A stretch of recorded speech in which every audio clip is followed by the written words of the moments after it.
खबर शामिल करते हैं पाकपतन से। कायम मुकाम डीएसपी ट्रैफिक पाकपतन रुस्तम अली ने ट्रक अड्डा मालिकान के साथ अपने ऑफिस में अहम मीटिंग की। डीएसपी राना रुस्तम अली ने ट्रक अड्डा मालिकान से गुफ्तगू करते हुए कहा कि ट्रकों पर ओवरलोडिंग ना की जाए और धुआं छोड़ने वाली गाड़ियों के खिलाफ भरपूर कार्रवाई की जाएगी, जबकि दिन के औकात में बड़ी गाड़ियों को शहर में दाखिल नहीं किया जाएगा बल्कि ट्रकों को बाईपास रोड से गुजारा जाएगा। रुस्तम अली ने मजीद कहा कि अड्डा मालिकान हुकूमत पंजाब की गाइडलाइन पर अमल करते हुए ट्रैफिक पुलिस से ताउन फरमाएं, जिस पर ट्रक अड्डा मालिकान ने डीएसपी ट्रैफिक राना रुस्तम अली को अपने भरपूर ताउन का यकीन दिलाया और कहा कि ट्रैफिक पुलिस के साथ हम लोग मुकम्मल ताउन करेंगे।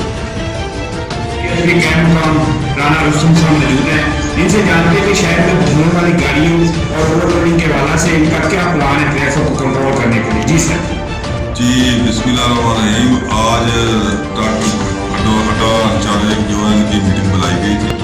इनको समझाया गया है, इनको मीटिंग में बताया गया है कि धुआं छोड़ने वाली गाड़ियाँ इनके इंजन ठीक करवाएँ और जो ओवरलोडिंग करते हैं ट्रकों पे इनके ओवरलोडिंग ना करें, ये ट्रालियाँ ये ओवरलोडिंग ना करें और शहर में 7 बजे सुबह 7 बजे के बाद गाड़ियाँ दाखिल ना हो रात 10 बजे तक।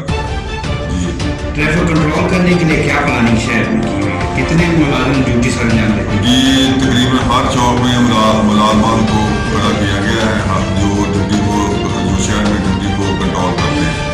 हर चौक में मुलाजिम है हमारा शहर। ये थे राना रुस्तम साहब, डीएसपी कैमकाम ट्रैफिक, जो अपने ख्यालात का इजहार कर रहे थे। कैमरामैन टीम के साथ हसन अब्बास बुखारी।